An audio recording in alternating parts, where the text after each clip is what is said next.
introductions and take it away, and we'll do questions. Okay, yeah, sure. Yep. We got it on there too. Yeah, we should Right. do our little introduction slide, right? Right, so, yeah, so anyway, so Clay, Jody, Cindy, and Todd, there'll be a bit more slide-based introduction a little bit later on, and we're going to kind of tag team and ad-lib this presentation. So I think it's going to be fun and interesting. Please feel free to ask questions at any time. The only time I won't answer right away is if we actually have the answer to that on the very next slide. Right? Then I might say, can you hold that for a second because we've been reading your mind? But otherwise, please, let's make this interactive, make this fun. It was a lot of fun being there. I hope this presentation captures or shares some of the fun that we had doing it. I've sailed all over the world, and this is my most favorite place to sail. And I just hope that this gives you people a chance to see a little bit about what it's like and what we went through. So we're going to start out right now. Wanderlust, Greece. This picture really kind of captures. Did I miss something already? Anyway, so this picture really kind of captures the essence of what we talked about here. It's beautiful weather, beautiful wind, nice boat, great people. Everything that you encounter in Greece is a blast. We were there 15 days. No one fought, no one argued, no one cried, I don't think. So it was a lot of fun. And so we're gonna dive straight into this. The sailors, as we had mentioned, one of the fun things that we did is we came up with our own our nom de guerres for the trip. And Cindy was the first one because with her hat she ended up being Cindiana Jones. Not to be outdone, the rest of us picked names that sounded slightly Greek. Right, so I was Cleto, and then Todd. You want to pronounce that? I never. Right, there we go. I was never good at that. And one of the interesting things that I found, and I think anyone who sails a lot will tell you the same thing, one of the most important things you do when you go on a sailing trip is you go with people that you know you can stand to be on a boat with for a long time, right? Honestly, there have been times where we've gone sailing and Jody and I said, we cannot sail with them. We cannot. Love them, great people, but cannot sail. This group was really fine-tuned for spring-loaded for fun and action. We had a blast. We were safe. We had fun. We went fast. It was great. So that's us. So the first question you have to ask is why Greece? Okay, and I have to say, well, why the hell not? It's a little bit strange thinking about it as a Minnesotan, and one of the reasons is, well, first of all, it's a long way away. I grant you that. But the other one is their sailing season matches ours. And so a lot of times you think, if I'm going to go sailing and I'm from Minnesota, where am I going to go? I'm going to Mexico. I'm going to go to the BVI. I'm going to go someplace where the water's like this and their water's 80. Their sailing seasons mostly overlap, and so it's not a natural place to go to sail. But I can tell you 4 or 5 things that are absolutely true. One, it is absolutely, bar none, the best place to sail in the world.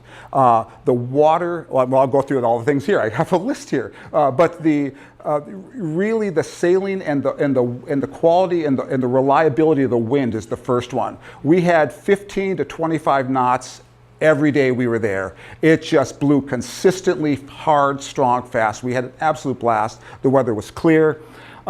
We were on a 30-foot ocean-going sport boat. It's called the Daler 30. We'll talk a little bit about that later on. Maybe not recommended for kids and young adults, but certainly something that you can have a lot of fun with if you kind of know what you're doing.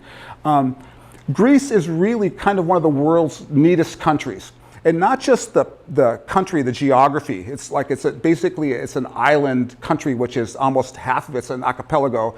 But the people themselves are just outgoing, joyous. They love people. They love friends. They love having people over. The food is great. The wine is cheap. It's really hard to go wrong. The wine was cheap. I mean, really cheap. Yeah. And yeah, right. Yeah. And again, back to the world's greatest crew. So we just had an absolute blast. Okay, so with that as setting the table, let's talk a little bit about this. So first of all, we talked about the Mediterranean.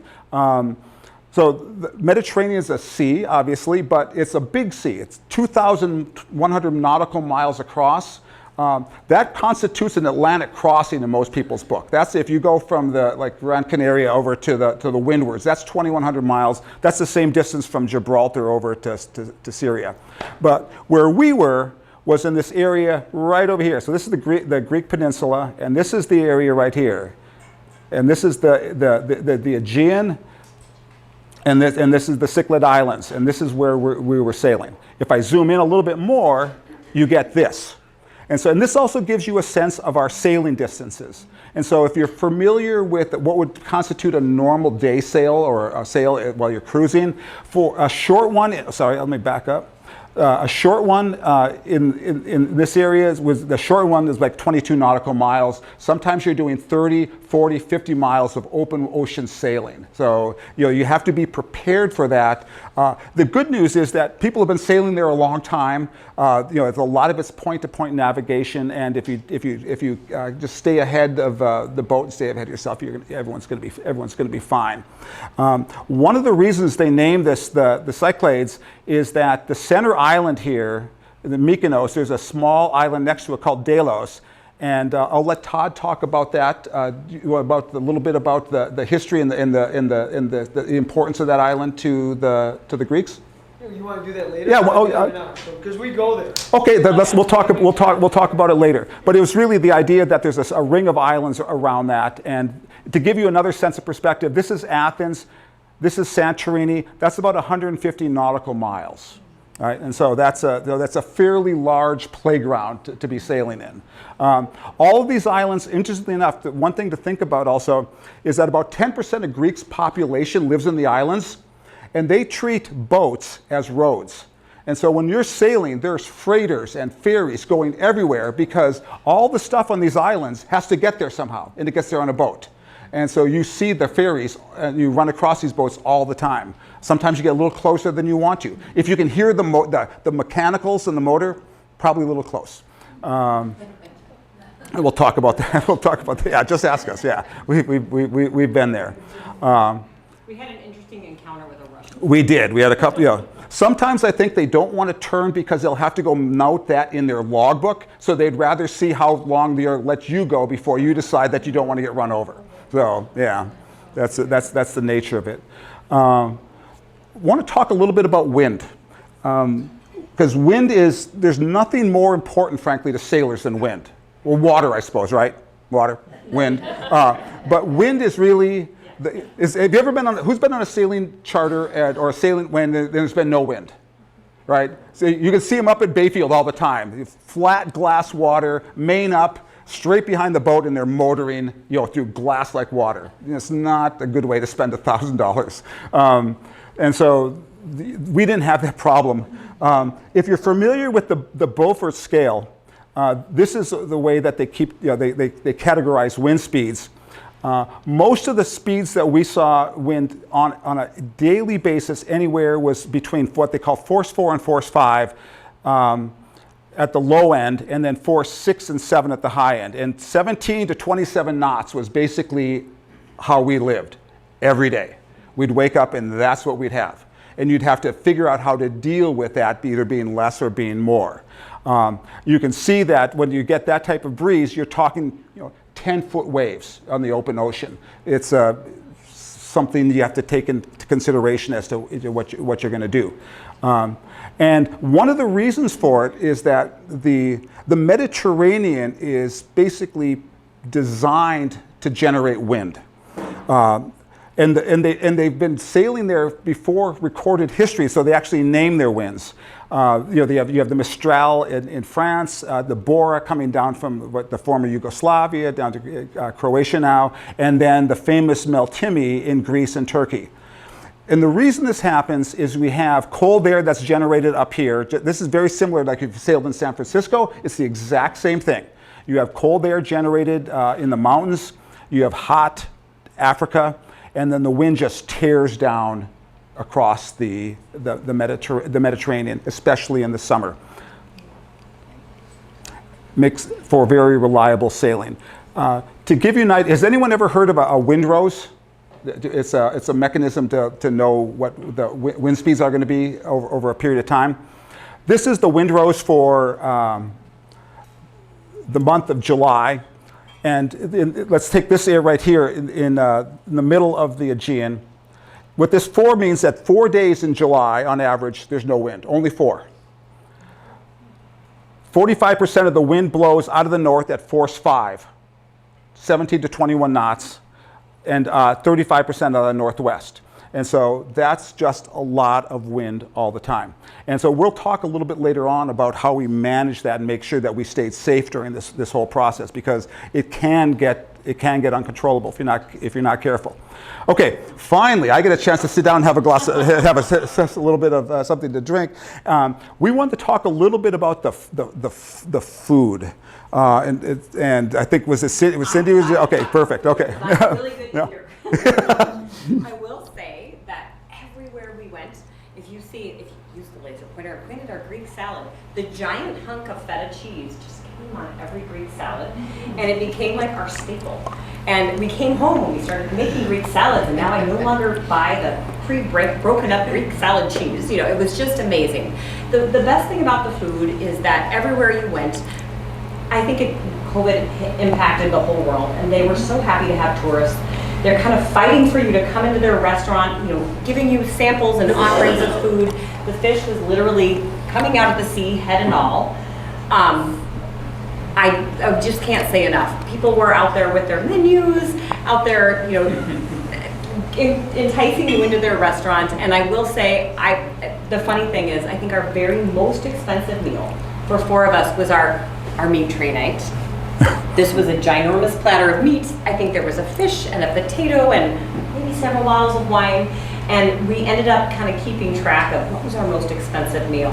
For 4 of us, with all of that food and probably as much wine as we really needed to sail the boat the next day, it was €74, which was very comparable to about $74. It was fresh, it was amazing, and we came home and tried to duplicate it, not so much. But every day, we decided on the boat, there wasn't a ton of, we decided not to cook much. We had snacks, we had a galley. Basically, we did coffee and then adventured out for food. And I don't think we lost. Every day when we had dinner or lunch or breakfast, our thought was, wow, it's an A+ day. And it'd be the next day, and we would say, wow, it's an A+ day. And I think that just went on and on and on and on. And I don't think we had anything, maybe an A-. But the food was, just part of the whole experience. And I can't even say enough about it. Right. I think we figured out what the average cost of our dinner was for the 4 of us, including wine. It was like €30. So that was 4 people with wine, $30. And we drink a lot of wine. Right. Right. You see, we're not shy when it comes to that part of it. So yeah, that's. Not so much. Right. Yeah. Right. So, but yeah, so that was pretty amazing. We did venture when we went to Santorini. All of us were a little afraid of ouzo. It's kind of strong. We had to get up the next day, sail in a boat. There were waves, and there was a night that we watched the sunset and played right. ouzo for us. I'm really terrified. Jody says she's terrified. But we did cheers the sunset. Right. Right. But yeah, we. Opa. Yes. And I think that's the only ouzo we had. We did. Right. Right. We didn't have to go seek it back out because the wine was. Right. Yes. Right. We like the wine though. The wine was great. Now, so this is my favorite part of the presentation, and the reason for it is that normally when I present at Wayzata, they're fairly technical presentations. And Jody and Cindy and Todd all mentioned, Clay, you need to read the room a little bit. We need to. This is more travelogue than let's talk about wind angles and velocity prediction programs. But I do need to talk a little bit about the boat. One is because I want to and I can, and the other reason is that it puts in context kind of what we were doing, right? Because it informed a lot of the choices that we were making regarding how we sailed and where we went. The boat itself is a Daler 30. It's a German one design boat, ocean going, and it was designed to be sailed by 2 people. And it was originally designed to be sailed in the Paris 2024 mixed doubles offshore racing event. World Sailing decided to cancel that because they were afraid of bad things happening, and so the boats they became kind of orphans because no one was going to use them for that purpose anymore. But what I wanted to do is give you a sense of what that was like. It showed just a little bit of a video. I'm not going to show the whole thing. To show the boat kind of in its element here. It's a lot like Below Deck, if you've seen that. Right. Yeah. Is this your actual trip video? Yeah. Right. Yeah. Exactly. Yeah. Exactly. Yeah. Yeah. Yeah. Yeah. Yeah. You I will can. say it wasn't the most comfortable boat for long sails. So at one of the islands, Jody and I spent an exorbitant amount of money on kickboards. Yeah. Right. There were no cushions, Right. but we sat on kickboards. So you can see it's not your average Greek cruiser, right? Most people you're thinking like a Beneteau 50, 4 staterooms, 4 heads, not that. But the average Beneteau 50 doesn't do that. So we had fun. But it did place limitations on how we sailed. And I think there's just a few seconds of the inside. No, I guess we have pictures, so we'll skip to that. And this is what it looks like inside. It's kind of like the cross between a German U-boat and an Apollo spacecraft. It has all the grace and warmth of those two things, if you can imagine it. There's not a lot of wood trim. There's not a lot of, you can see very comfortable wood benches. Yeah. The bathroom has a cloth door that has a snap that holds it shut. So very light though, so it's good. But it did inform a lot of our choices. We didn't cook on the boat a lot. We didn't use the bathroom a lot. But we slept and very comfortably, thankfully, because that was the one thing that we did. Sorry. Heads are at the top right? The heads? The bed. Oh, the beds. Yeah. So there was 2. There was Where's your bedroom? right. Right, up here is a V berth there, and that was actually fairly comfortable. And part of the reason it was comfortable is that for 30 foot, even though it didn't have a lot of freeboard, it's very beamy. And the boat gets beamy right away, so it has a lot of reserve buoyancy in the bow that helps keep the nose up when it planes. And that's why there's a lot of room there. And in the back, again, it's beamy, so this looks like a little... Well, so you We were a little say. snug. So you say that was our bedroom. Right. And there are open panels to the motor. Right. The engine's right there.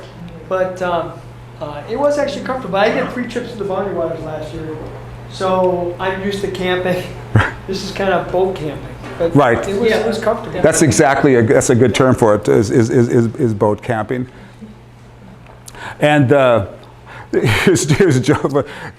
If any of you follow us on Facebook, you'll know that we had some issues getting over to Greece. We had issue with the airline, and we lost a phone. But we did get there. One of the things, having been to Greece for week sailing trips and 2-week trips, go 2 weeks. Honestly, if you go there for a week, your internal clock about needing to start to come back starts the minute you land. If you go there for a week, that actually doesn't start for a week later, and that's a nice thing. We'll talk a little bit about our friend Spiros. He's our Greek tourist guide. He's so knowledgeable that one of our friends calls him Spiropedia. That there's nothing about Greeks that he doesn't know. Now, okay, so the first sail that we did when we got there is we wanted to get familiar with the boat. I had been there in the spring and sailed with my friend Gustavo, who owns it, but this was the first time the 4 of us were going to be on there. So we wanted to do a shakedown cruise, and it was important for me as a skipper to make sure that everyone felt comfortable on the boat, knew what they were doing, and we did things in a way that wasn't going to let the boat get in front of people. Because being a high-performance boat, the one thing you want to do is make sure that you're putting people in jobs that they're going to be able to successfully do, and not do anything that's going to make them feel like this was a really bad idea going to Greece. And so what we did is on a day that we. You're looking at me. What's that? I actually very carefully wasn't. Did anyone else notice that? So anyway, what we did, we had a very nice day. So it was only blowing about 10. Which is a breezy day in Minnetonka.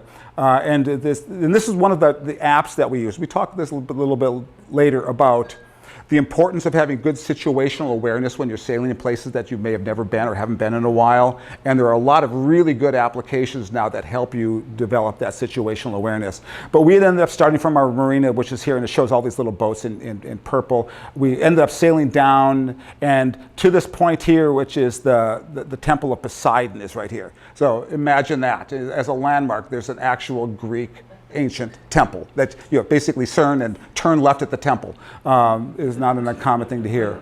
And so we'll have a little bit some pictures and videos of that. This is the first time we think we had both of the sails up. It's only blowing about 10, so it's very comfortable, flat water. And as usual, he had John Mayer playing in the background because he was kind of a soundtrack of our trip. But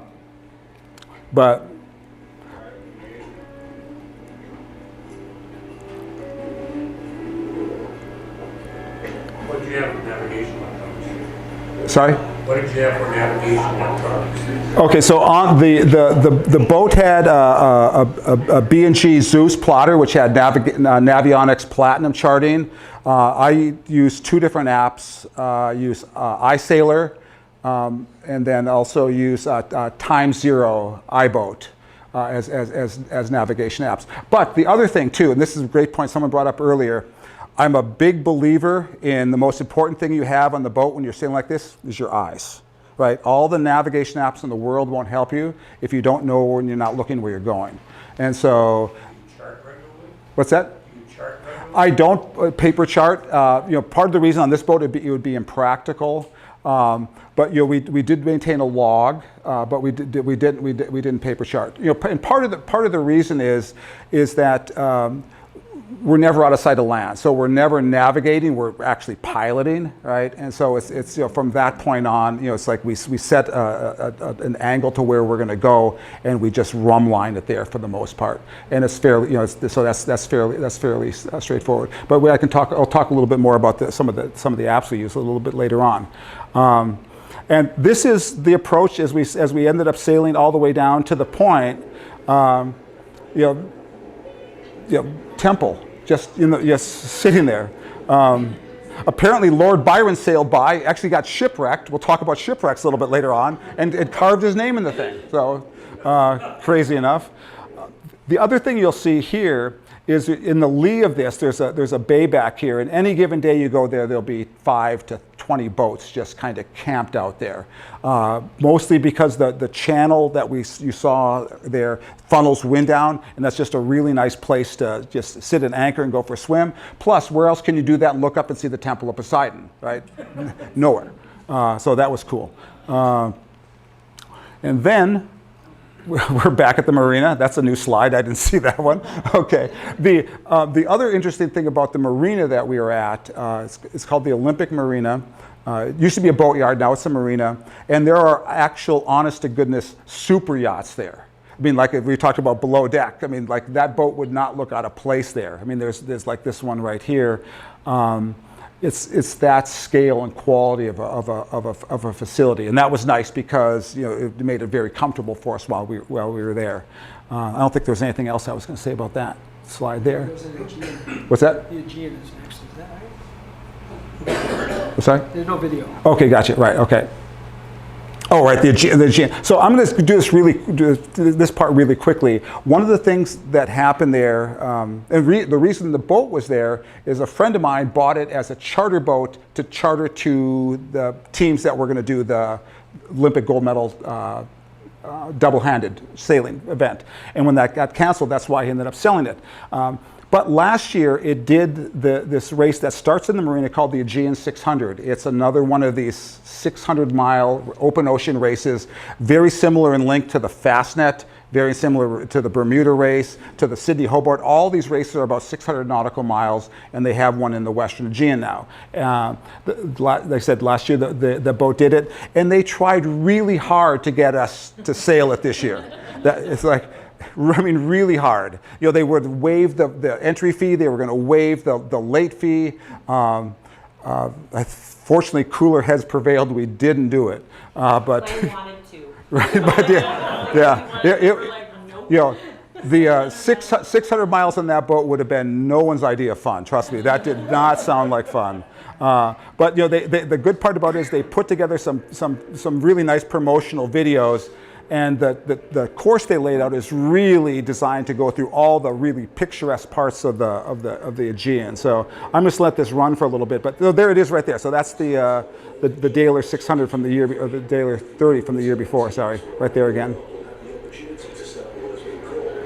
We saw the racers like 2 and 3 days later as we were traveling. Like, oh, there they are. Right. We could see them on the. Right there was We were at the marina. They're all getting set up. So you had all these sailors. They've got all the rigging going out. And they're making sure everything was prepared. And when we got there, we were a little late. We got there and we didn't know exactly where the boat was because we got there before you guys did. And there were sailors that signed up to race with somebody's boat that they've never sailed on before. So you can sign up and they helped us find the boat. I was going to say there was an Austrian and somebody, I think from Switzerland or Germany. Yeah. And we were like, we beat our friends here, we need to find this boat. And this is a big marina. And they're like, we've got you. And they all went out and they're like, okay, you're on a dock. And Right. without extra helpers, as sailors are, it would have been a long, dark night finding the boat. So we were grateful. Ocean 600, a legendary race not to be missed this summer in Greece. This summer. this summer in Greece. Okay, that timed out pretty well. Okay. There's a couple of flag bills. I'm just going to blow through that and get on to the And those are all the flags of all the different participants. Oh, right. That were participating in the race. Okay.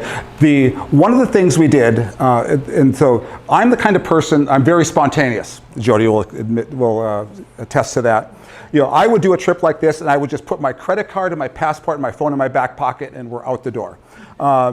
Jody likes to plan down. 10 minutes.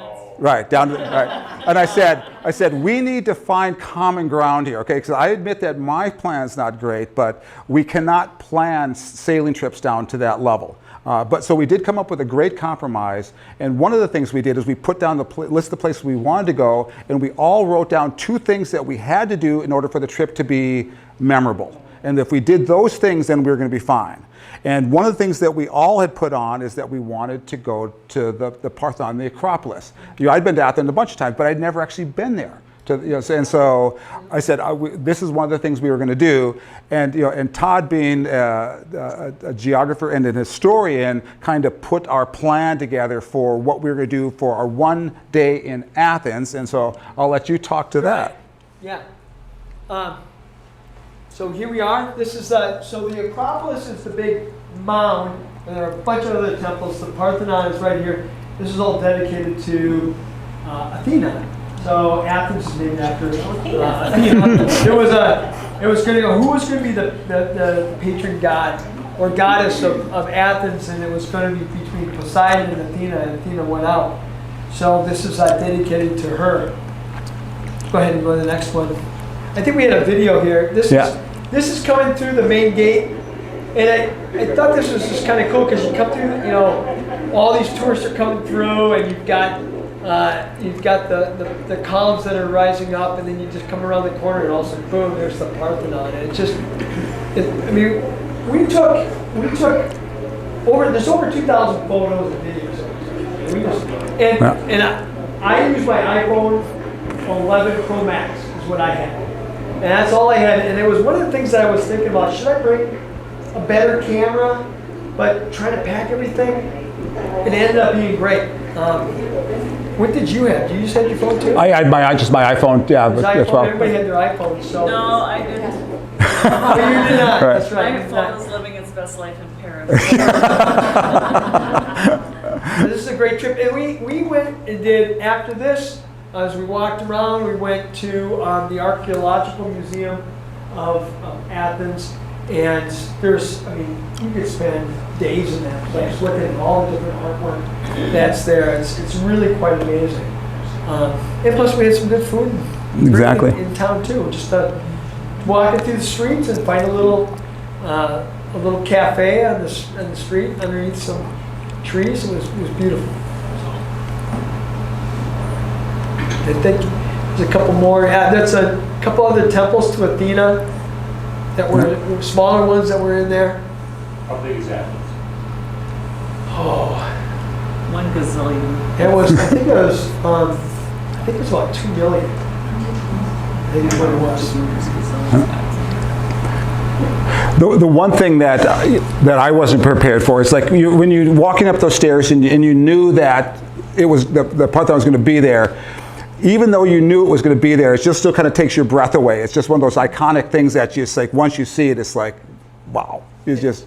Like I said, we took so many pictures and video. I mean, it was kind of really hard to figure out what we're going to do. There was one photograph that I had of the Greek flag with the Parthenon in the background. It would have been perfect. There was a guy standing with the red hat like that. It just didn't work out. So, but it turns out in that spot, it's commemorative of when the Nazi occupation was in this area. 2 teenage Greek boys went over to the flagpole at night and ran up the Greek flag in that area. There's a plaque that's right there, but that's why they had this Greek flag that's very prominent in that area. It's pretty neat. All right. Okay, back to a little bit of sailing. So our first real sailing day, and part of it, and we'll talk about this in a bit, we had a basic idea where we wanted to go. We knew the wind was going to blow from the north strongly almost all of the time, and so we were really kind of working around that. And there were some days where we'd look at, we'll talk about the tools in a second, we'd look at this and say, we need to leave now, we need to leave later on, or we can't go anywhere at all. Simply because it just doesn't make sense for us to do so. And so this was one of those days we were going to have breeze that was going to be 20 to 23 knots out of the north, and where we wanted to go. We originally were thinking of going further, but we decided that we were going to go to an island called Kythnos in a town called Loutra, and there's 2 ways to get there. You could take the shortcut, but no, not us. For reasons which I'm not going to go completely into, decided to go around Kia, take the scenic route, and go dead downwind down here and make the 36 miles out of it. And one of the things you'll see as we left. Let's talk a little bit about wind first. That rose chart that you saw earlier on was the way mariners over 100 years ago used to predict what the wind was going to be like in a particular area. It told you on any given month how strong the wind was going to be likely, statistically, and what direction it was from. Now we do much better. Through modern meteorology and wireless data communications, we use a technology called GRIB, which stands for gridded binary. And gridded binary breaks the ocean up essentially into square mile grids and then assigns a series of values of wind speed, wave height, gust, temperature, and precipitation over a function of time. And so what you can do is you can actually, with a slider on an application, zoom in on a map and watch what the wind is predicted to do over time over an area. And so I'll show you what this looks like a little bit here in this app. So this is the app, and you can see these wind barbs rotate, and I'll zoom in here in a second, but the color change also shows as it gets brighter, it means the wind's getting stronger. So this is 25 knots of breeze right here, but you can see the 2 islands, and I'm going to back up here with the slider in a second, right there. You see it's lighter blue, it's almost no wind here, 12 knots. And then as you can see, as the time goes forward, the wind comes up and the direction stays the same. And so by using that and downloading what we call a fresh GRIB every night, we can get a real good sense of what the wind's going to do and whether or not it's going to be safe for us to sail in a manner which kind of makes sense to us. And so we had a day that looked like it was going to be a good day to sail. And we headed off from our base, and we're going to head off to Kythnos. Another piece of technology that we always have along is an in-reach satellite tracker communicator. So this device pings the satellite to let you know all the time where we are all the time, and we can also use it either for casual communication or also for emergency distress. And that's what this track is over here, showing us, making the trip down. Now, or if your dad at home wants to know where you are. Yeah, that's right. He did track you all the way, didn't he? Yeah. Now, This picture is significant because I think this is the only photograph we took while we were sailing, which gives you a sense about what the wave state was and how interested we were in taking pictures as opposed to making the boat go fast and be comfortable. Cindy had mentioned earlier on, it's basically like a big J70. And if you can imagine sitting in a J70 for 8 hours, especially when you're banging around, Rich is like nodding, said, no, I don't want to do that. We ended, like they said, we ended up getting kneel cushions for the boat. But eventually we did make it. Can I interject? Yeah, of course. Because I will admit, I did get sick on that route. So I'm the only person that did. I didn't think it was going to happen, but it did. But I survived, and to keep that from, we did have patches. We did. Yeah. So but that was the only thing. It was the only time, and we had rougher seas, I think, later on. But it's not just up and down. It's up, and then it rolls, and it rolls, and up and down, and so you never know quite where it's going to go. And so, it was too much, but I survived. I think it was like a baptism. And frankly, thanks for that, Todd. Thanks for not throwing me under the bus, because I can tell you, when we did this would have been a really nice reach down here, but no. Let's power reach over the top and then turn straight down and get Dutch rolled all the way down. If anyone knows what a Dutch roll is on a boat, right? It's when the waves are slightly on your rear end and the back of the boat just kind of wobbles like this and the nose stays down. It's a test of intestinal fortitude, no question about it. Yeah. But at dinner that night, I'm such a teacher. I'm like, okay, you guys, let's all say what our high point and our low point. We all said it, and you said, oh, sailing. Yeah. Sailing today. Yeah. I'm like, wait, what? Right. You can't, but that's the thing, is that I'm still pinching myself after that happened. Right. That here we are in the Aegean Sea, sailing from island to island. It's crazy. Right. It's a crazy thought. Yeah. And so it was well worth it. Right. And we actually got to the point where we could actually take videos and pictures later on. And the sailing is absolutely fantastic. The boat here is going like, let's see, it's this over here. This is 8.2 knots. Normally we're going closer to 10. This is a 30-foot boat just skimming over the tops of waves. And we're reefed. What's that? Yeah, we were reefed with a staysail up. So we were. It was a lot of fun. Now, every now and then you think the crew is going to kill you on a boat, and this is about as close as we came. So after that downwind debacle, coming into Lutra, and I'd sailed here before. If you come in from the north, the harbor is so hidden that it actually mentions it in the guidebooks. It says you will not see the harbor until you think you need to turn away because you're going to get crushed by rocks. And so we're coming down, and right now the wind is blowing behind us, and you can see this picture right here. This looks like a solid shore. There's an entrance there, and you'll see in behind here it opens up like into another universe. There's a big basin. There's a town. It's crazy, but they were like yelling at me. Like, where are you going? It's like, you said we were going to be done. Half an hour. Half an hour. Exactly. Right. But anyway, it was there. We'll talk a little bit about this. This is typical parking in Europe. Basically, med mooring. It might look funny, but I can tell you, the closer the boats are together, the easier it is. That's an easier park than sometimes if there's no one around you, because the boats kind of hold you in place. And they block the wind. So we'll talk about the med mooring a little bit later on, but that's fun. So now we're here, and so this is what's behind that little wall that you saw right there, and we have some more pictures. Someone who's going to walk us through what's going on here? Well, I mean, we can all do that, but I think when we take a look at all these restaurants are lined up right on the beach. So you can see that's the Aegean right there in the bay. And there were about maybe 7 or 8 restaurants in this small town of Lutra. And Lutra is about, population of 81. Now that might be during year round, and maybe there's more people that come during the summer season. But it's a quiet town. There is a ferry that comes over on the west side of the island. We're on the east side, and so very few people come here unless you're on a sailboat. So it's not big nightlife, but like I said, what about 7 or 8 restaurants, and they serve 3 meals a day. So you can do the math. You can figure out. You can go and get a different meal every single place. And and the cats.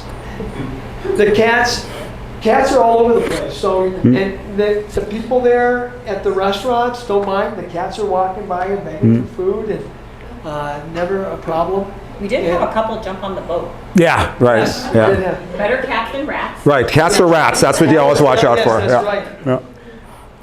And the other neat thing about this, and this shows it kind of well, is that when you, in most cases, when you moor your boat in a town on an island in Greece, you right downtown. So you back your boat up, and right outside of you is a restaurant or a shop, and there's a road that you're walking along.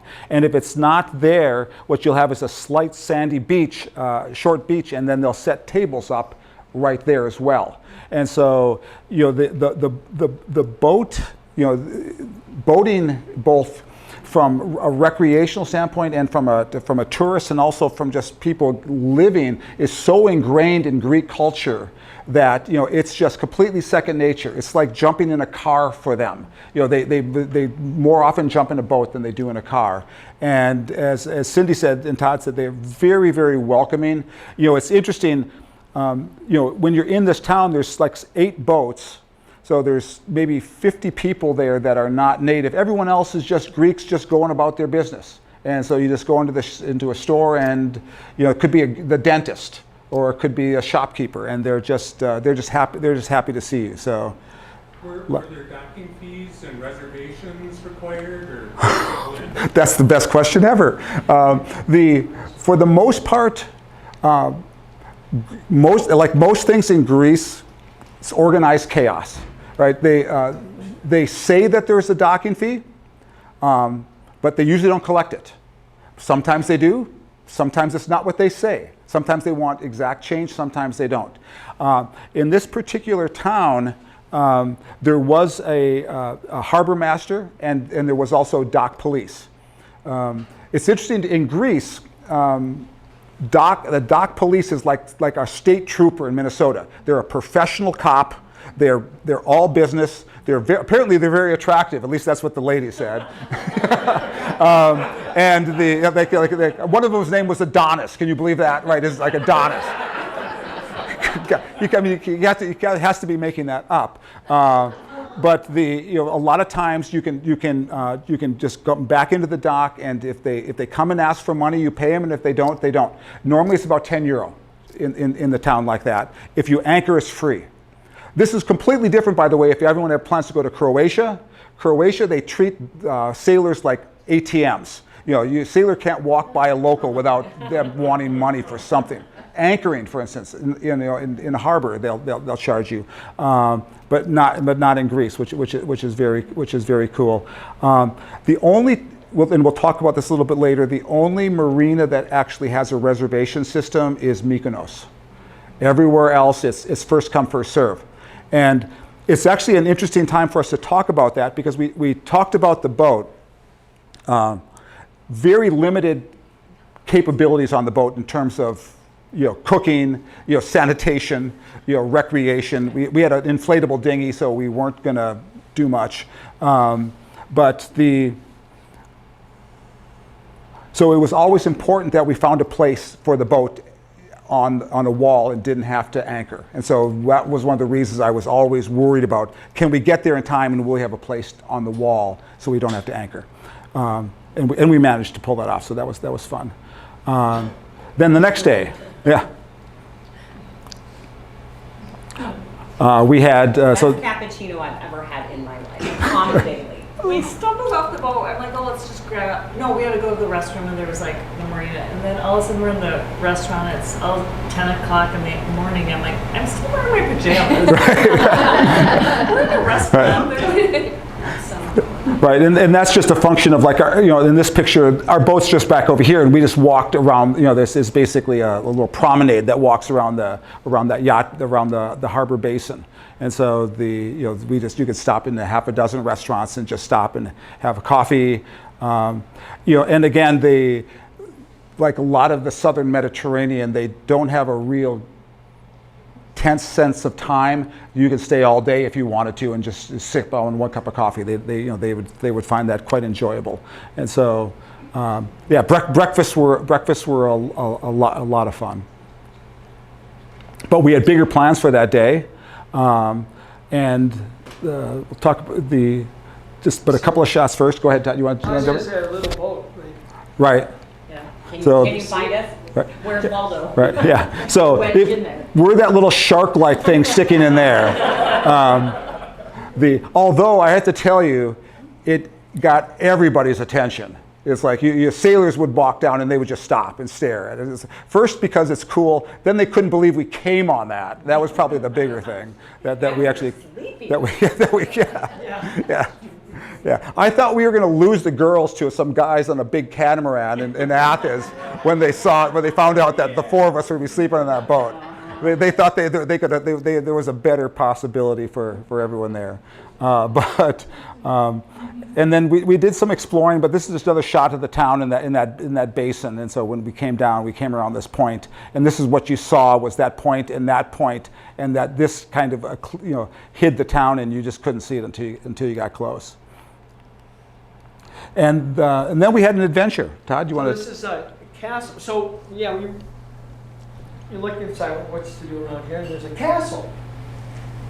Up, you got to go. It's like 3 miles out of town. I know that's hikeable. 3 miles up, 3 miles back. So we started hiking, and it was close to 90. It was about almost noon, and everybody else turned back. I'm like, I'm gonna keep on going, and I had All Trails. So if you ever heard of All Trails app, I used All Trails for my hiking, and it told me to go this way, and I was on the right track. And I was I didn't see anyone else there. It was, look at this blue sky. And I eventually did come upon the castle, and I told myself, how in the world am I going to get up there? And I started making my way up. And by the way, I'm gonna if we have show notes for the YouTube. What's that? There's going to be a final show note with the YouTube video that we're going to be presenting. Yeah. There's a link. I have like a 15-minute video of how I got up there by myself. But go ahead, hit this. This is, go back to the video. Yeah, I don't know why it did play. Oh, there it goes. There you go. Oh, is that going? Maybe not. No. Wow. So anyway, I did get to the top, and there's this chapel. And I'm like, where's the castle? Where's the castle? Is that working? Can you point? No. Should I try it on the computer here? Yeah, if you want to go. Yeah, there you go. Just press it. Aha. So there's part of the road you can see right up here, and I'm breathing because I'm hot and I'm going up elevation. I find sheep skulls every once in a while.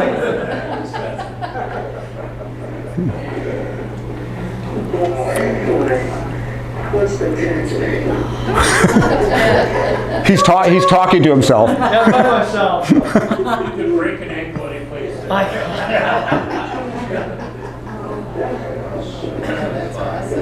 Oh, that's beautiful.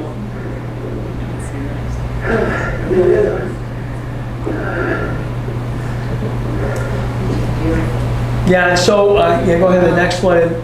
So I made it to the top, and there's this chapel with the blue door, and it's tied shut with a string. Now, by the way, when I'm walking up, I'm walking through spider webs.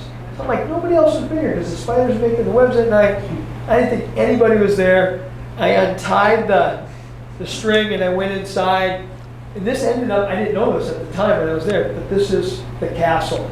And at least part of it. And there's a shrine in the background, and I did not go behind it because it was like I felt a little uncomfortable being there by myself because there was a candle that was lit.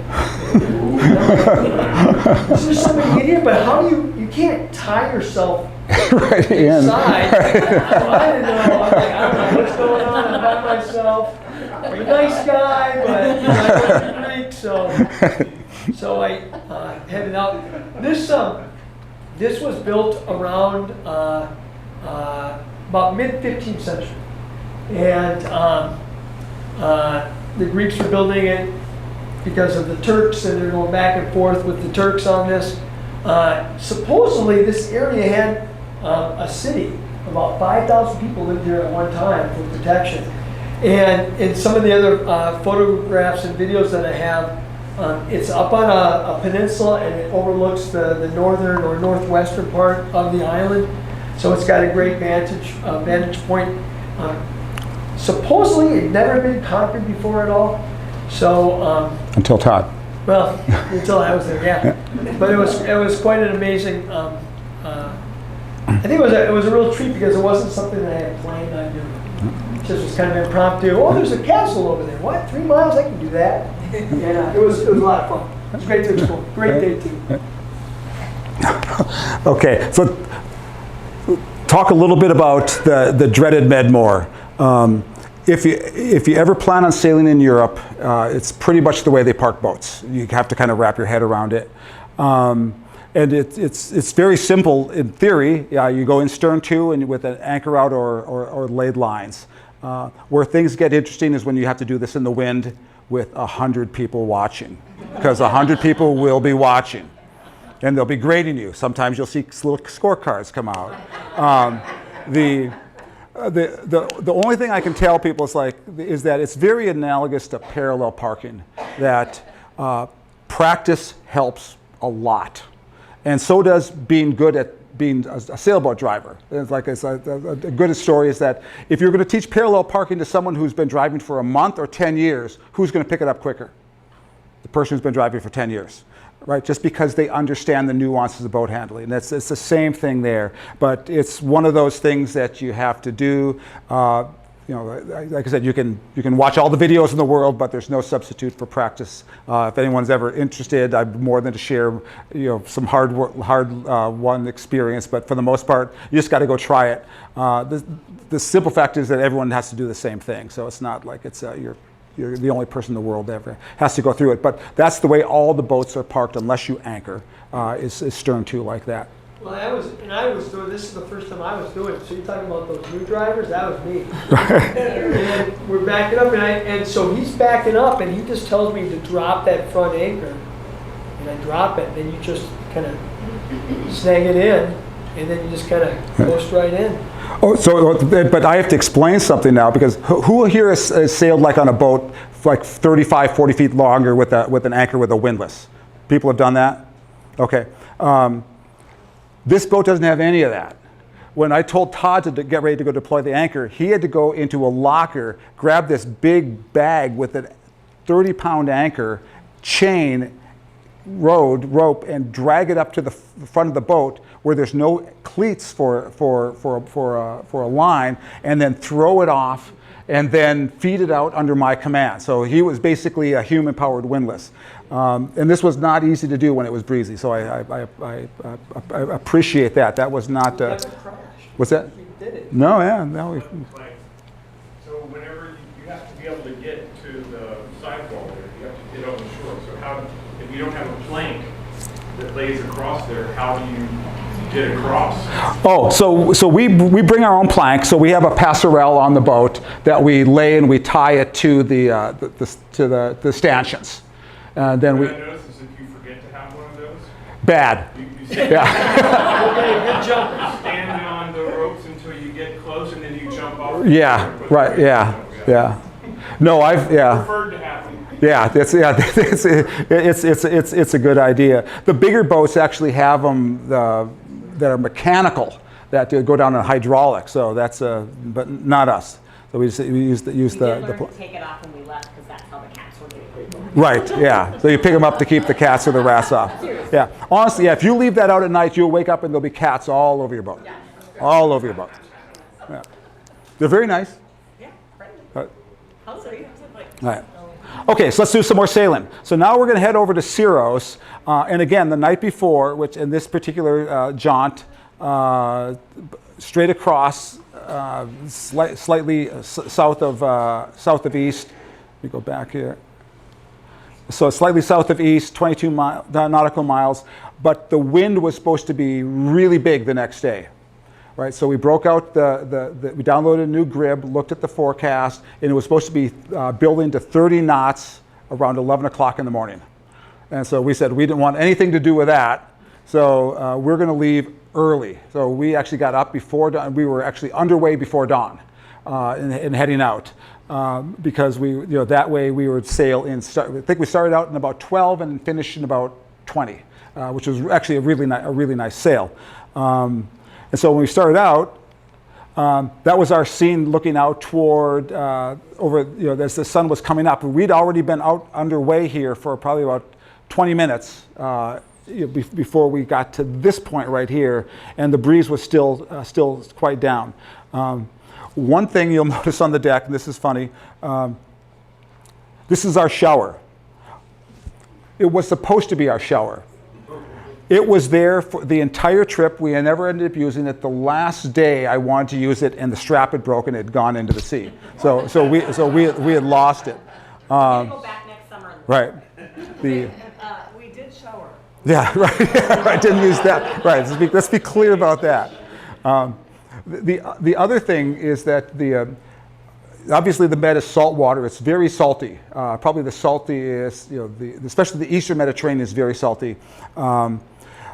After a day of sailing, you are just absolutely caked with salt. Your hair is all twisted up, and you look, everything's white, and your shorts are all crusty. So showers are a good idea. But this is us on the way. We had taken a quick video. Hopefully this one works. Of us just kind of get going. Looks like I need another coffee. But as we start. We're just kind of hanging out and enjoying life. Now, a couple of things that I wanted to mention here. We had the boat rigged, so if we weren't doing spinnaker work, no one had to leave the cockpit. And we have double lifelines 30 inches high. We had a standing rule that if you were outside the cockpit, you had to have a life jacket on. There were times where we had mandatory life jackets anywhere on the boat. We had times where it was optional in the cockpit as long as you didn't leave the cockpit. And so that's kind of how we rolled. This day was a non life jacket day. But that was just part of our crew contract.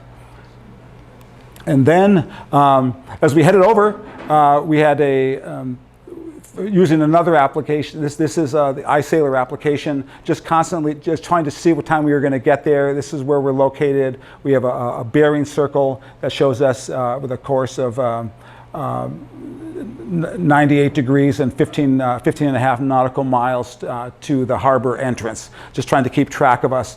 Now, the one thing that this doesn't show is that all the boat traffic that we see, crazy freighters, large container ships, ferries doing 40 knots. These things just come up at you and just like, where did that come from? It's just crazy, 40 knots. Anyway, so we ended up med mooring again. What's interesting is that, especially with a smaller boat, you can see sometimes the angle to the dock gets a little bit precarious. So you can see this, this is like a 45-degree incline. So you have to be a little bit agile trying to get up on that. Someone asked me about this earlier on. You'll notice that we have a staysail set up. We don't have our jib up. And the reason for that is it's easier to sail the boat with the smaller sail. We certainly were never underpowered. We had all the power we needed, so we sailed with a smaller sail when we didn't have a spinnaker up. And now we're in a town called Phoenix, and we had wanted to get there before noon. We got there before breakfast. With the boat, we did about 9.5 knots all the way over, and we had to go find a place that was open at 9 o'clock in the morning. But from that point on, let's see, what do we do next? Or do we have Syros to Mika? Oh, did we talk about Yep. on the way back? Yep. Gotcha. Okay. So now we're going to move along here. We're on our way to Mykonos. I mentioned this is the only marina in Greece that, at least that I'm aware of, that you can reserve. It's not web-based. You leave someone a text. Maybe they give you a text back. If they think you're the Sultan of Brunei, that helps. If you tell them that you're coming in a 30-foot boat, you're going to have less. So you're kind of quiet about how you're going to get there if you're coming in a smaller boat. It's we'll talk about Mykonos and Santorini a little bit later on, but they're definitely more commercial than any other place we were at. Again, so this is, when we're in Mykonos here, the boat's docked, and we have one of these giant catamaran ferries that could do 40 knots. And in Mykonos, it's interesting, the town itself used to have an old harbor, which they only use for fishing boats now. They built a brand new marina outside of town. It's about a mile away, connected by a very dodgy road that is only safe for ferries. So if you dock out there, you have to be careful about how you get into town. But it's a brand new marina. It's nice. It's actually quite rare to have a new marina in Greece. And with that, we'll talk a little bit about the 2 days that we spent in Mykonos. Again, very windy. Apparently, there's shortage of bike mechanics. And let's see, who's that over there? So, Todd, do you want to talk a little bit about that? Well, Cindy took this picture. We stayed at an Airbnb, and maybe Jody can talk about it, because we didn't stay on the boat. So we stayed. We had a real bed. Literally that morning on Airbnb. Yeah, we found it. And we found this great location. It was kind of a fourplex. And the woman's grandchildren lived with her daughter in another one of the units. And the boy had his bike and his pedal fell off. He didn't know what to do. So I bike almost every day. Kind of know what to do with the pedal. Yeah. So I put it back on, and the little boy gave me his cookie. His thanks. It was a little warm and soggy, but I did take it. Yeah. And then you have these small, not so sure what they are. If they're a chapel or like a mausoleum, or we didn't know what, but they're all over the place. Like when we were on Kythnos, when we did the hike up, like in the middle of a pasture was this little white house with a cross on top, with a blue door, a red door. And here we are. We were trying to stay off the road. Cindy and I were hiking back to our place, and you can see, I can just point it right here. Here's this is our place was up in here, so we had to walk down this one road, and again, all trails. On the phone can kind of tell you, oh, there's a trail over this way. So we took this trail and we just stopped and posed here. Okay. In Mykonos, Mykonos is known for its nightlife, and we didn't really take advantage of it. I mean, we went out, but we went home at a decent time, and we were tired from sailing. Yeah, right. Yeah. And so we did not spend as much time, but we went out every night. Yeah. We talk good game though. We talk good game. Yeah, about going out. Yeah, never happened. Never happened.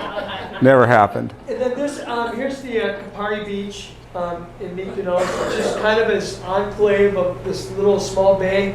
It's actually fairly crowded, but not so much wind on that side. So great place to go swim. We did go to a few beaches. Yeah. So, yeah, it was windy. We had a weather app called Carrot Weather that was a little snarky. Right. So we're talking like 45 knots of breeze. Yeah. If you hit the play button, you can get a second. Yeah. Just like 2 seconds. Yeah. So when we get there, because you tell them if you're English or French. So this is we went to Delos, which is an abandoned island. It's a UNESCO World Heritage Site. So that's the United Nations have deemed this as one of the most important places for human culture. And it is the, not this place, this is actually a temple to Athena, but Delos is it's the temple of Apollo. And it's been abandoned for a long time. They have a great museum there. Unfortunately, when we were there, it was closed because of COVID, and they just haven't had anything lined up. But it was an amazing place. They had these lions, and I thought, oh, this is so cool. They've got these lions out. They got them all lined up. And they're actually plaster casts of the actual lions because of acid rain in the area. Right. It has eaten away so much at these antiquities that they preserved them, and the real ones are actually in the museum, and they put these ones out. Right. It's still pretty cool. Todd brought one home. So, yeah, but so many things to see. Go ahead. Yeah. Yeah. You've got the next slide. We've got, go ahead, click That's it. the build one. We've got a doorway. I mean, these are ruins of a place where about 3,000 people lived at one time, and the different homes. There were several, like I said, we took so many different pictures, but you got homes with the tiles and mosaics that are all over the place, and where a fountain used to be inside the middle of the home. You've got these statues that are with some person's head here. But there's so many different things to see. When we were, it was so windy that there was another tour that was supposed to be after us. They canceled that tour because it was so windy. Here's a theater that they had. Again, these are the ruins of this location. This is at Delos. And this is our ferry back, and this was, you can kind of see. Yeah. Yeah. I did not get sick. Yeah. Just to let you know, I was fine. It was fine. Now, one of the interesting asides was that the Aegean 600 was going on, and they had a gate where they had to sail between Mykonos and Delos, north, straight into that. And so we watched our favorite Espresso Martini, which is a Bulgarian boat, and they had their triple reef main and a staysail up, just flying almost no canvas at all, trying to get up through that. This is another shot of the ferry, and I just kind of imagine being in that little 30-footer that we had going through this stuff. Today we didn't Right. obviously. Now, Please stay away from the rocks. yeah. Now, as a sailor, this lee shore stuff just gives me heartburn. I don't even like to look at this. I mean, that's just not good. That was definitely a day that we said we were not going to sail. Meanwhile, Clay and Jody enjoyed the finer things in life. Sat back and drank some wine. A little bit of lee, so we were a little bit out of the wind. So the idea of Mykonos, if you ever get there, it's a bunch of alleyways. People can get lost. You got to be really careful when you're there. And they did that on purpose so that when invaders came in, they didn't really know exactly where to go. Right. It works. Right, exactly. He was just here. Anyway, so okay. So now we're going to talk about Santorini. I chose this picture for a reason. Because this is the famous Santorini sunset. You see this everywhere. We didn't take this picture, but I can guarantee you that whoever took this picture, it looks idyllic. If he turned around or she turned around, there'd be 1,000 other people crammed in trying to get the exact same picture. Santorini is a zoo. It's an absolute zoo.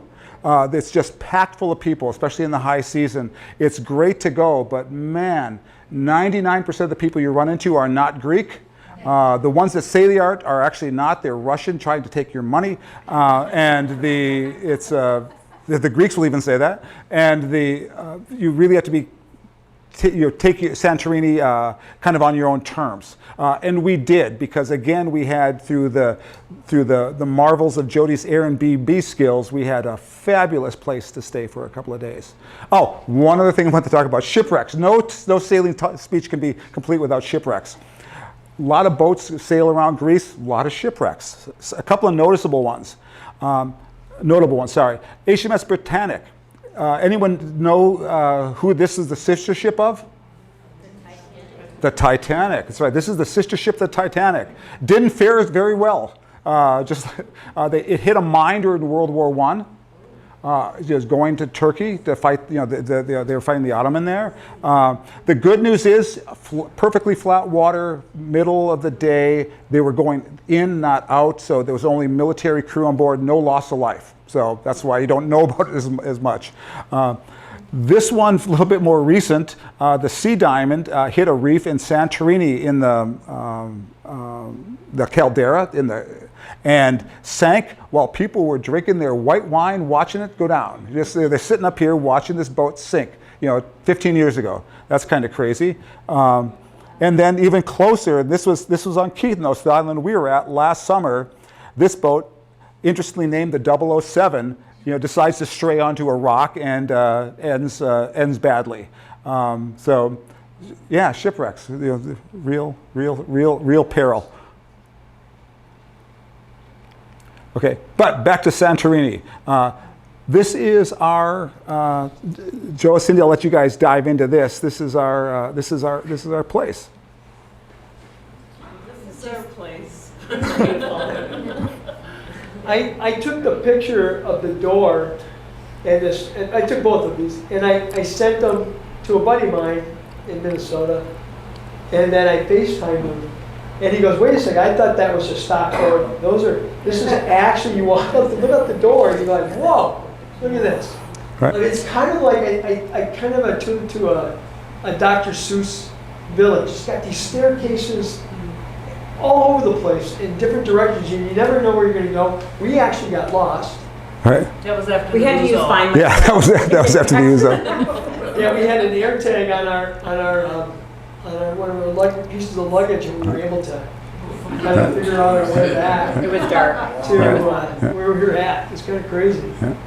And so that's kind of where it was, on the side of this hill, because this is on the inside of the caldera, and all these things are jumbled together. What you really don't get to appreciate, but looking at it this way, is well, you can get to appreciate that, of course. But what I was really trying to get to is that's the view from it. So that's what you get to see looking out from off our little balcony there. Sorry? So they're not all blue and white? No, that's definitely the common color, but yeah, they are not. Most of them are white, blue and white. And in 1958, an earthquake destroyed most of the town of Maria, and they rebuilt it. And it is amazing, because you kind of just like, let's just go this way, see where this goes, and it's kind of fun to explore. Right. Okay, so back to Mykonos. And one of the things we just spend a second talking about this. Most of the sailing we did, because of the strong winds, was east and west. We're doing a lot of reaching, because anytime you go downhill, you pay it like 3x coming back. And so Santorini is about 50 nautical miles dead south of Mykonos. We didn't want to do this. We took the ferry, plus the breeze was really strong, so didn't make a lot of sense. So we ferried back. Go back, Clay. You can see on the left-hand side, that's a door to another temple to Apollo. It's all lit up at night as our ferry was coming in, and again, another national heritage site for Greece. But that's what's left, is the doorway. Right. So now we're starting to wind our way back, and I'm going to try and breeze through this a little bit, kind of cognizant of the time. Looks like it was picture sitting there. So a little bit more dynamic. Really fun boat to drive. Obviously, tiller, double rudders. Very, very stable. Obviously lightweight and 30 feet long. It gets bounced around a bit, so that's something that we had to deal with. But the boat felt amazingly reliable. I'd sail that thing anywhere. Where were we going? Do you remember, Todd? We're going to Keithnos. Oh, we're going. So right there's a high-speed ferry. So that thing you saw at the very end, thing was doing 40 knots going to Mykonos. We're going from Syros to Mykonos. Right. From Syros to Keithnos. Right. There's another. looks very dramatic. I don't want to drop my phone. Right. Yeah. Right. You're getting tossed all over the place, but it was fun. Yeah. We're sitting down below. Right, yeah. I'm not sure what I'm finding, but I see so interesting right there. Watch out for the ferry. Right, yeah, watch out for the ferry. Can we tell when you had to go to the bathroom? Yes. So Clay, I think somewhere in this, that route, Clay's like, someone grabbed the tiller, I have to go to the bathroom. I'm like, no. no, you're just driving right now. Right. None of us are driving. I said, we have an autopilot. I could push the autopilot on, but apparently that wasn't okay either. No, Yeah, you're staying yeah, there. Like, yeah. he's like, seriously? Like, Yeah, yeah. So, what's it? Yeah. So I think maybe one more of these.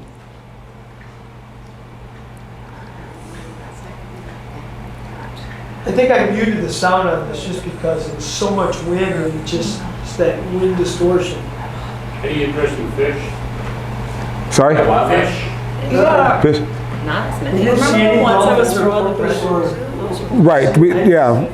We didn't see much, and normally every time you go, you see dolphin. We didn't see a single one, which is strange. And I asked my friend Michaelis about it. He says, no, they're everywhere. So apparently we were just unlucky. Yeah, that's right there. We were just unlucky.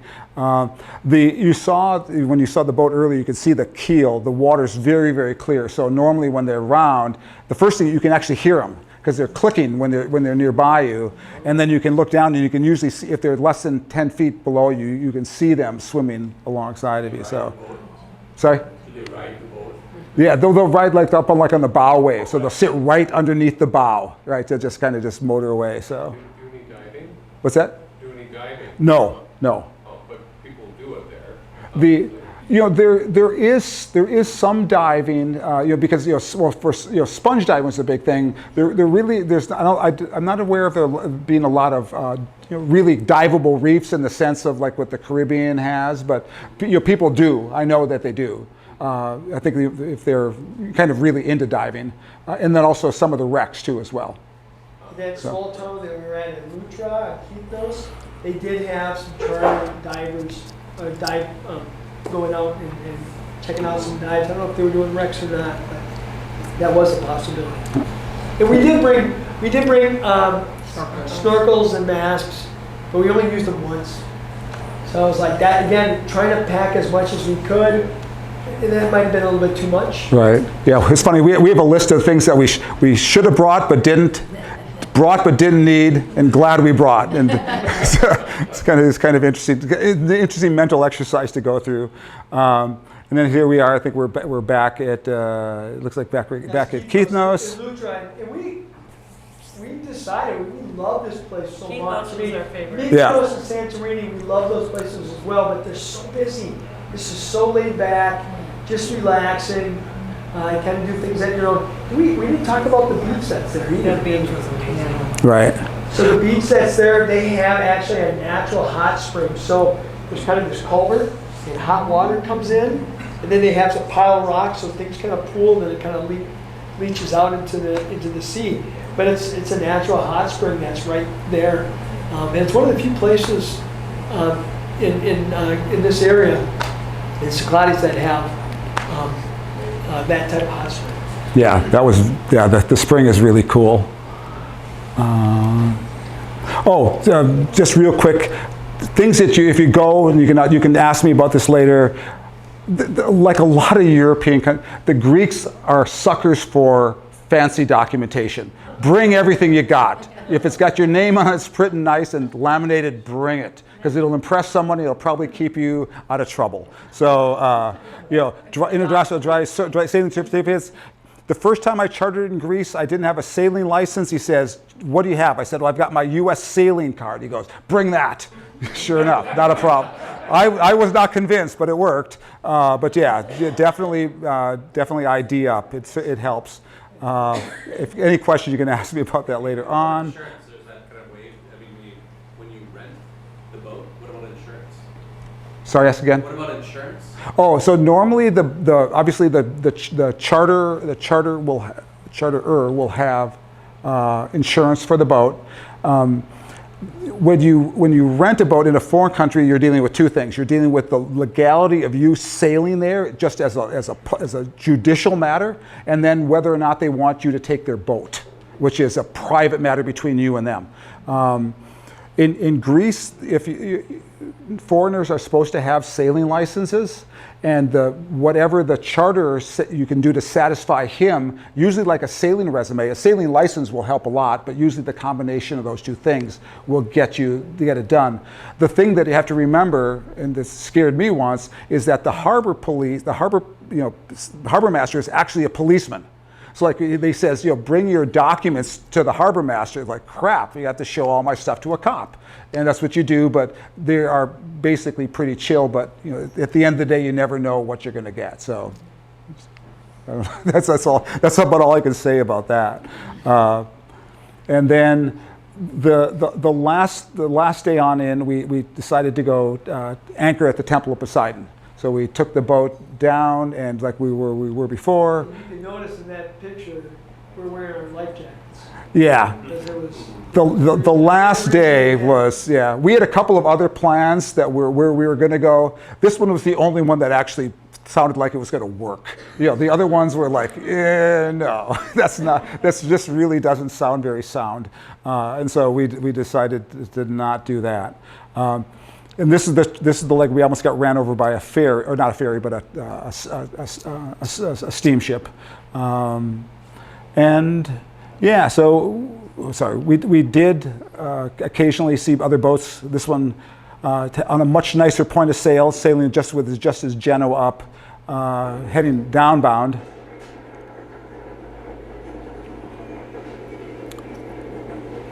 Someone's trying. Jody's saying hi.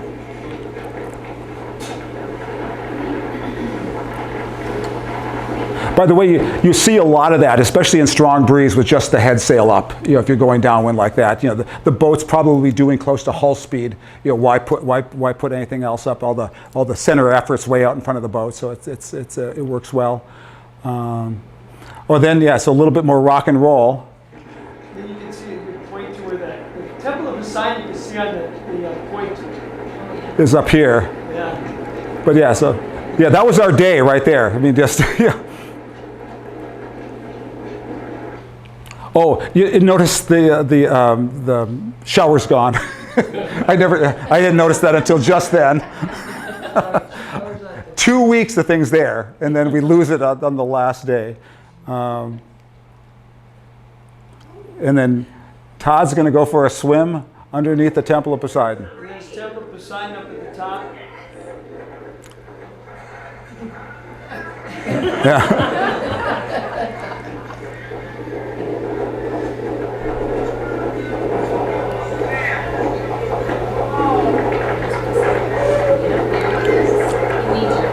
And the only notable thing about this anchoring is that we actually dragged anchor when we first set. So we were in about 50 feet of water, and we set the anchor, and I had an anchor app on it. You could see you could see that we were actually heading toward lee shore, so we had to go pull the anchor back up and reset. But that was a blast. Like that's something you just don't get a chance to do very often. So anchor like that.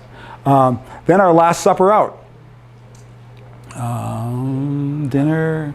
What else? Oh, then you guys went to the temple. The next day we actually went, because we've been to the Temple of Poseidon twice, we're sailing by it, but we actually went to it the next day. Cindy and I did this. This was, it was built around 800 BC, but then it was sacked by the Persians, and it was rebuilt around about 450 BC. And again, the Temple to Poseidon. One of the things that makes this key is that people that are sailing from Athens, when they leave Athens, they're going to pretty much go by this point. And they kind of asking for a blessing as they're sailing by. And then when they come back and return to Athens, they're asking for, saying thank you for the safe journey. And this is just a video where we were swimming down below the day before. Yeah. There's a resort down there.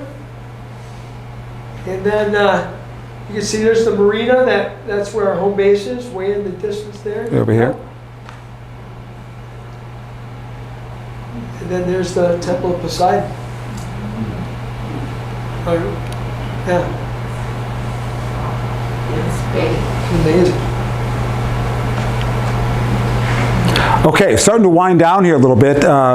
Some of the apps that a couple of websites which are interesting if you're interested at all sailing in Greece.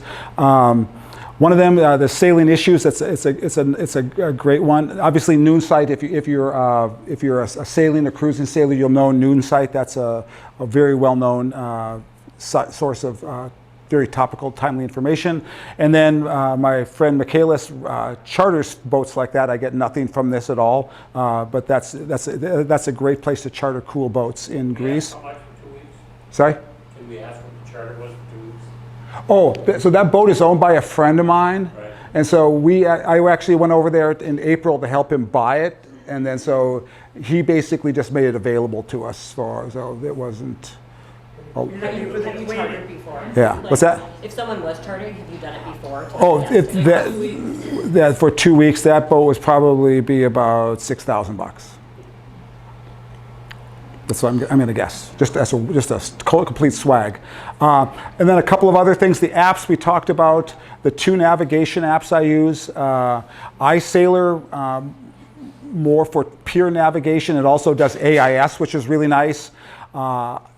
TZ iBoat is nice because it shows photorealistic land in relief, so you can actually zoom and pan it. It's more like Google Earth, which is really nice for situational awareness because you can actually position it from like your God's eye view of your boat, and you can look at something you're going to come into. It shows all the marks and lights and everything. And then the last one is the Grib application that I had that does the real-time weather. And with that, last thing we said, things we brought and glad we did, knives, rangy binoculars. You really can't live without those. Air tags. Your favorite deodorant. I guarantee if you have a favorite deodorant, they will not sell it in Europe. Sorry, it doesn't happen. So if you've got one, bring it. Lots of tech shirts because you get salty and you were constantly washing them. Which leads us to something that we did wish we would have brought more, and it somehow didn't make the slide, was clothespins. Bring lots of clothespins. Right. We didn't need our PFDs. We didn't need to bring the drone. It was way too windy. The snorkels is a mess. But other than that, it was a pretty successful trip overall. And then with that, I think nothing else happened. So that's it. Thanks everybody for coming. A lot of fun. I don't know if after all that, if anyone has any questions more than, go ahead, Jay. How about when you were going into harbors, you wanted to come into a dock, and how difficult was it with language and everything to radio in to make sure? Oh, sure. So like one of the things is that over there, there's a book. If you hold, there's a big one that's that one. So if you can look in that, the Greek Water Pilot, you look up the harbor you're going to, and it'll tell you the VHF channel to contact the harbor master on, and it'll also say if they speak English, and 99% of the time they do. And you can call them. Again, most of the marinas are very professional. It's a seafaring nation. If they can help, they will come and help. At our marina, they'll actually come out with a rib and push your bow around if it's going to get really, really tight. And so you could just give them a call on the radio. I've called freighters, when we actually had a close pass, and I actually called the one on the VHF. Very, very professional. So yeah, it seems a little strange that one of the things we don't do a lot here in Minnetonka is use VHF. But if you're up in Bayfield, use it all the time. And so you kind of get used to that. Yeah, just pick up the radio and call them, and then they'll take care of it. But that book, if you sail anywhere, get the local guide. So that's like the Bible. If you're up in Bayfield, you've got Bonnie's book, right? The Superior Way. It's really local knowledge that makes a huge amount of difference in your sailing and your comfort. Is it? Sounds like you had good luck always getting a spot, but what would you do if you didn't get a spot? And what time you need to usually try to be somewhere? Great question. So normally you try and arrive like at about 11 o'clock. Because what happens is that's right after everyone has left, but before anyone else gets there. Right. So now you're kind of doing your navigation thing, trying to figure out how long it's going to take you, what's going to be your average speed. You try and arrive there. The bigger the boat, the more options you have. Like if you have a boat that's got like a gen set, air conditioning, a dinghy in a garage, well, you can just anchor in the harbor and just have a party. You know, if you're on a 30-foot boat that doesn't have refrigeration, that's got limited ability to cook, and we have to blow up our dinghy to go anywhere, we didn't want to anchor. So that was, to me, that was a huge burden every day. It was like, are we going to get a place to put this dumb thing? And so we were zooming in, and we actually had once where there wasn't room in the harbor, actually in Lutra, and we went out and anchored against the outer wall with the wind and the waves coming sideways at us.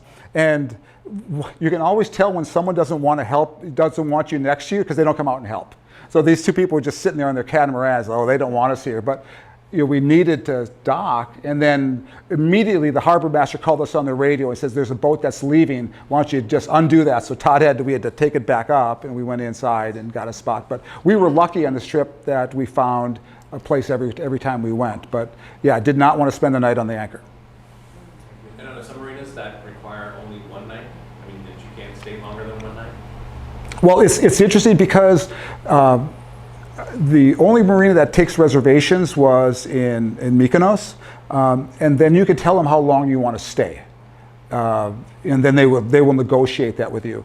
Once you're on the wall, like if you're in the town and you're in the marina on the wall, you can stay as long as you want, and then you just pay for it. Some of the boats next to you might be someone's either fishing boat or someone's local boat, and it might have been sitting there for a month, right? And so that's just the nature of it. So once you're there, you can stay as long as you want, and so that's the nice part about it. It does make it frustrating. Some of the harbors, like especially Hydra, which is that very picturesque harbor that looks like an amphitheater, very small. Sometimes you go in there, your boats will be parked three boats deep, anchored. So you walk off your transom onto someone else's bow, then again someone else to get in because there's just not enough room. So when you get in there, you're really kind of tight. Anything else? Okay. Well, again, thanks everybody. This is a lot of fun giving us. Yeah.